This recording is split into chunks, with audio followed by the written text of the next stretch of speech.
gonna start trying to do something new on Wednesday. Forgive me for my hair, it's a mess. I haven't done anything with it.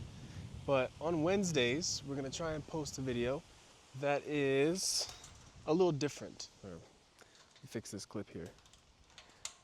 It's gonna be a little different. It's not gonna be like the music and the different things like that, but it's just gonna be us doing something fun, talking a bit more. Maybe we'll do long ones too. We'll make long videos like that too, but just something like a midweek check-in almost. And so today, oh, there you go. Today, I'm gonna be recording just me doing a little bit of gardening, which I'm sure you've seen a bunch of, and we'll try to do something else. I was supposed to do, let me think. I was supposed to do woodworking because I've never woodworked before, but I was supposed to just do a little bit of woodworking and try and do that. But a couple things. One, there's a handsaw that I had. I thought I had a circular saw, but I have a handsaw. And if anybody knows, one takes 2 seconds, the other one takes 200,000 years. And so I just did not have the time for that. And we're gonna go try and figure out how, if we can get a handsaw and I can do woodworking, because I think that would be fun. And I would just start learning and showing you guys as I learn. And I also had asthma. I don't really have severe asthma, but every once in a while it'll pop up and it'll just take over the day or take over the night. And so much of the video actually is going to be talking about what Emmaline did to help me yesterday, natural remedies, different things like that. And she's going to run you through some plants, some things, and just some informational stuff. So yeah, thank you guys for watching. Okay, first thing we're going to be doing today is giving the tomatoes food. Boop, boop, boop, food. Because they've been doing okay, but then they start to look a little rough. So I'm just gonna be digging a little bit with this brand new trowel we got at Walmart, shout out to Walmart, and just putting some dirt in. Really simple, really fun, but yeah, I think you're supposed to put it in and then put some water around it or something like that. But yeah, I'm trying to keep these tomatoes alive, you know. But yeah, anyways, I'll just do that for a sec, recorded that, and then have Emmaline show you around the garden, or not the garden, but the grass, and in turn will become the garden, as you know from the video, you'll see. But yeah, so what we're gonna do is just scoop around it, and after scoop around it, man, it's been raining like crazy, so it's the water, the soil's nice and moist. And I said 1 tablespoon. Now guess what I forgot? A tablespoon. So it's gonna be whatever my eyeball says is a tablespoon.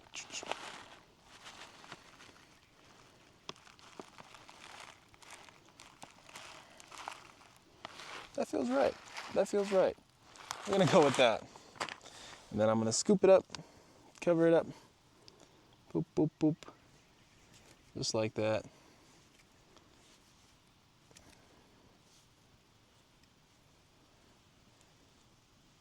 Nice, this is good for weeding. This is supposed to be for weeding. I forgot to buy a little scooper thing, but here we go. Just put that around there.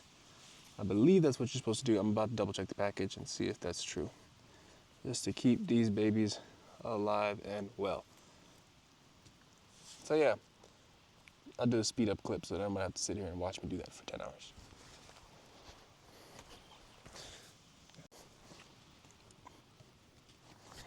Oh, sure.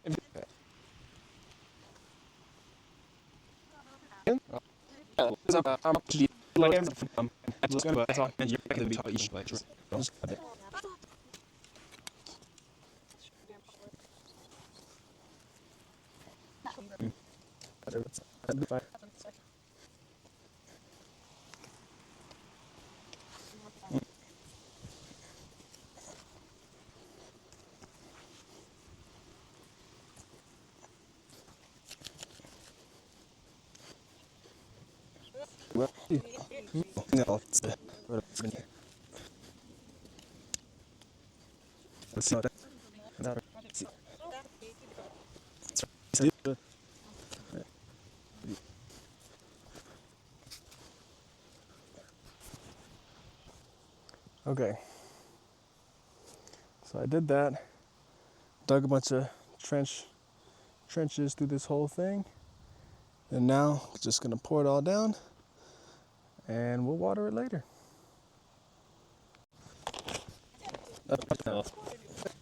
That's good. No.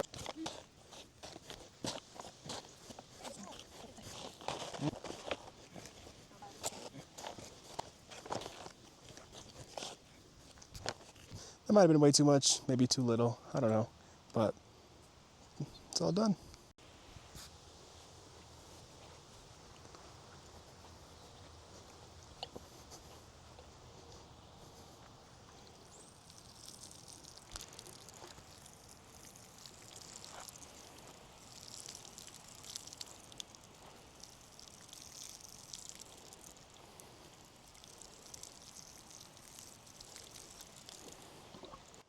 Hello everybody, we're just chatting with Samuel, still in the garden, weeding faithfully.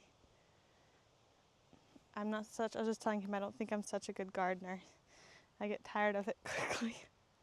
I'll blame it on the pregnancy for right now. But I'm very happily barefoot, and I put some tea tree or eucalyptus oil so that hopefully ticks don't crawl up on me. But I thought, as Samuel said, I was going to record on the ministry channel a reading from Adventist Home, but Samuel's asthma got real bad, and so we took the night to treat that. And I thought I'd talk a little bit about how I treated it. Now, I want to premise by saying I'm still very, very new when it comes to all this. I just learned how to identify plantain not too long ago from our friend Farmer George. And yeah, like I have a lot of things that I've learned mentally, but I've not been able to actually put them to practice and try them myself. But yesterday actually allowed me an opportunity, so it was horrible with his asthma, but it was also, there was some good that came out of it. So first of all, this is the plantain that is really all around our house, which is the not broadleaf, it's the opposite of that.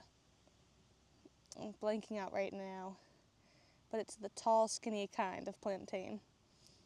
And we have it, by the grace of God, all over this yard. And we've been a little behind on the mowing.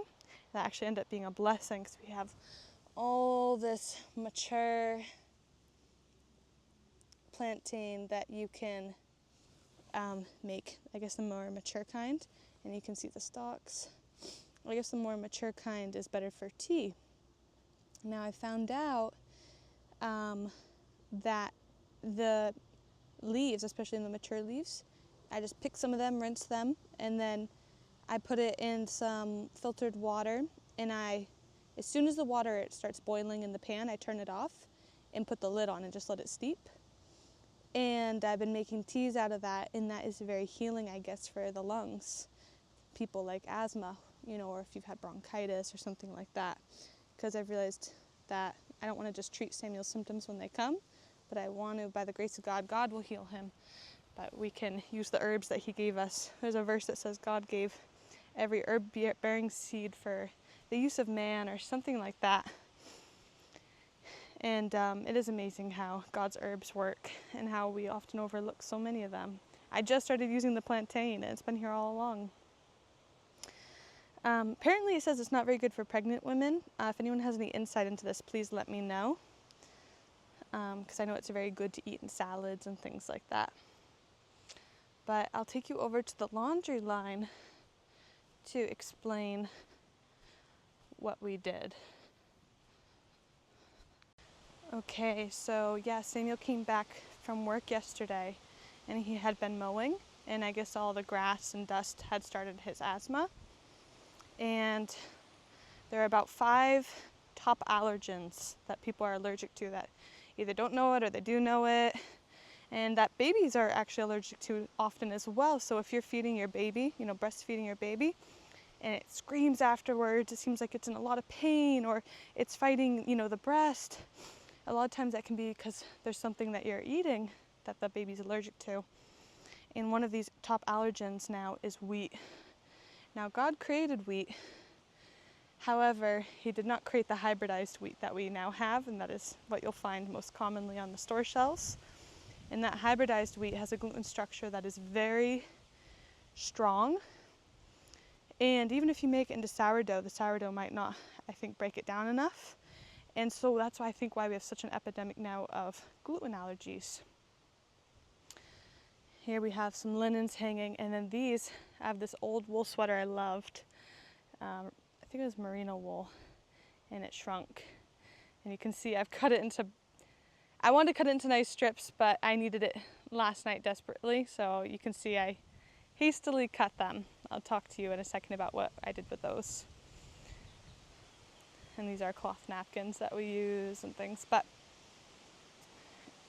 so anyhow, Samuel, I would notice his allergies would get worse after we would have wheat. And so, because it presents differently, in different people. If you have asthma, those allergens might make the asthma worse. If you don't have asthma, it might just give you bloat or indigestion, things like that. Or maybe it doesn't affect you that badly, but it affects your baby, for example.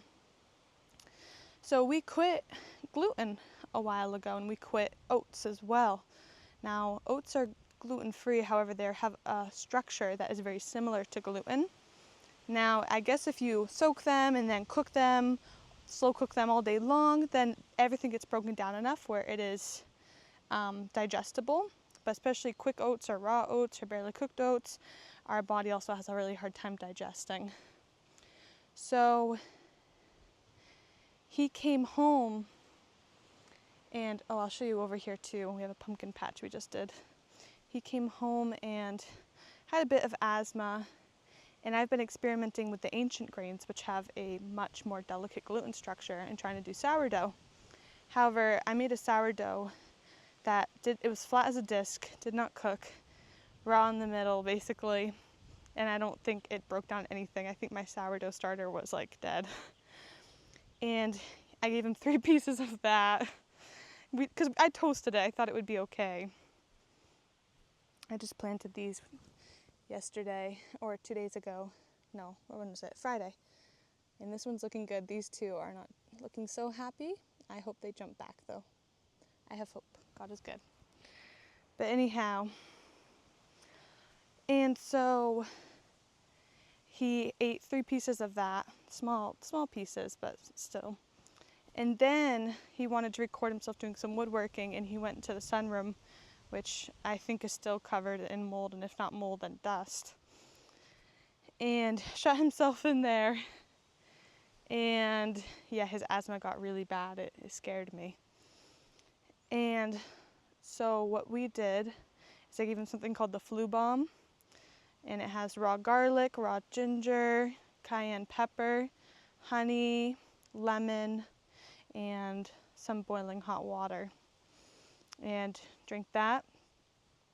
Then gave him, or kept eucalyptus oil around him. And then we did something called hot and colds, which we did on the chest. He was having really bad chest pain. And so what we did is, this wool holds in the heat so much better than anything else. So I had 1 bowl full of boiling water, and I had the tea kettle with the boiling water right next to it. And then one with ice in it, an ice cold bucket with ice in it. And I had all these rags stacked up next to the hot water bowl. And I would dip it in, for a fresh one, and make sure test and put it on his chest. And if he could handle it, then I'd add more of the boiling water to the bowl. And I'd leave this on his chest, and I'd lay it on there, wring it out, lay it on there, and then put blankets over him. And for 3 minutes, kept it on his chest. And then I took just a normal washcloth, and after the 3 minutes, dipped this in the ice cold water. Okay, sorry about that. The neighbor stopped by, and so I was chatting with her for a little bit about the pregnancy and all that. But yeah, so I do 3 minutes hot, and then after that I'd put a cloth, and I use the same cloth for the cold. I'll just keep it in the cold water, and I'd wring it out and put it on his chest for 30 seconds. And after the 30 seconds, I'd add more boiling water and get a brand new fresh one that's not wet, because I guess once they're wet, it's harder to get that heat up as high as you need it. And I'd put a new one, and we did that probably 3 or 4 rounds of that. That brought his asthma and his pain levels down so significantly. It was amazing. God is so good. And then, and if his asthma just got better, but still he was having a little bit of a hard time, I would have done this again after a little bit. And now today, he had a hot bath with some herbs in it, Epsom salts, and what else? Kept it really hot on eucalyptus oil in the water. And he started to almost sound wheezy again, but what it was all the mucus, the rest of the mucus coming up, because he was still sneezing a bit today and having symptoms. And I've already given him 2 cups of the plantain tea today. I'm going to try to do, I think, 3 a day. And we're going to work on getting rid of this asthma, so that means no hybridized wheat, no oats.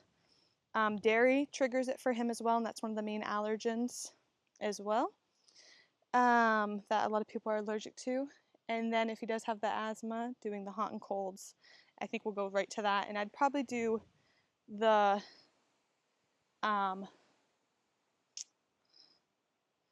flu shot thing again. Not flu shot, what is that called? Flu bomb.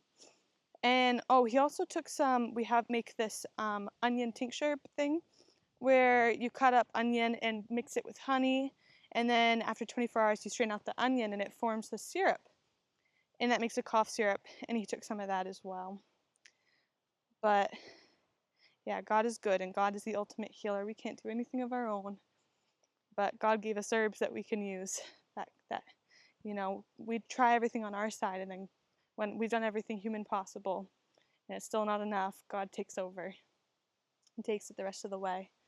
So that's what we did. I hope you guys found that interesting, and yep, hope you guys have a blessed day, and a blessed Wednesday will be when I post this. It's Tuesday right now. And God bless. I'll see you guys on Friday.